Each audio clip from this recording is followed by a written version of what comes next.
discipleable, to be someone who can take on feedback, often means doing a lot of mental work on yourself. A lot of people will take any form of correction or critique or anything like that as a form of rejection, as that person, you're not okay, there's something wrong with you. So I think there's a real difference between being corrected and being rejected, and a lot of the people that seem to do the best in life are people who learn how to be teachable, learn how to take that feedback, be humble about it, be like, yeah, I was heading in the wrong direction, as opposed to getting defensive, getting angry, getting upset, being like, I can't believe they said that about me. I think for young people and young adults these days, this is probably a tougher thing to handle than before, especially because we get to edit our lives so much.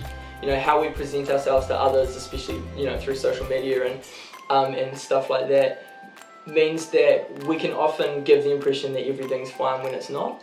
And so to all of a sudden have this person in your life telling you that, sending you down a different path and essentially saying that the path you've been on is not the best one for you and it's not leading you towards God in the way that you'd hope it would, can be really, really hard for people that have always been able to maintain quite a good, you know, outward appearance of how things are going. A huge amount of that is realizing that you don't have to be discipled by everyone.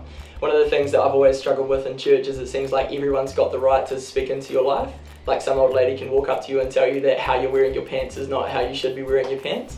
You don't have to take on feedback from everyone, but you do need to take on feedback from someone. I think the central, most important thing is that you trust that person.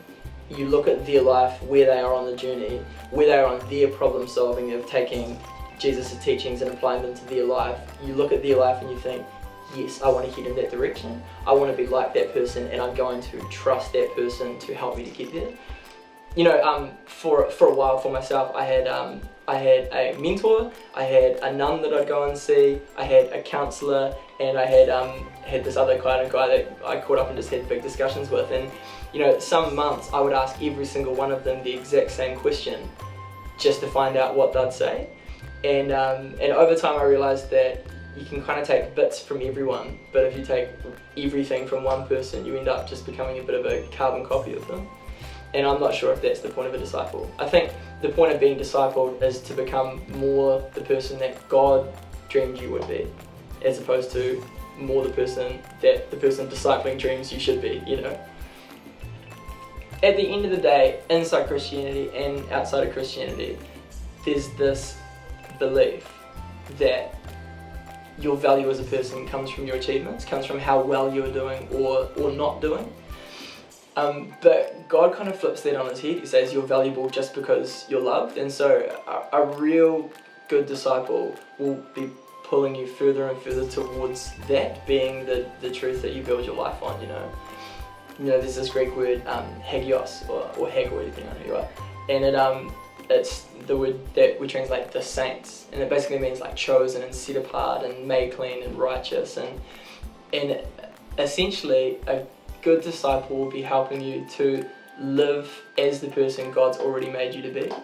So it's not so much about what you aren't doing, it's or what you are doing. It's more about like learning to agree with God, learning for the answer that you come up with based on all the stuff you've read to be in harmony with what God's dream for you is.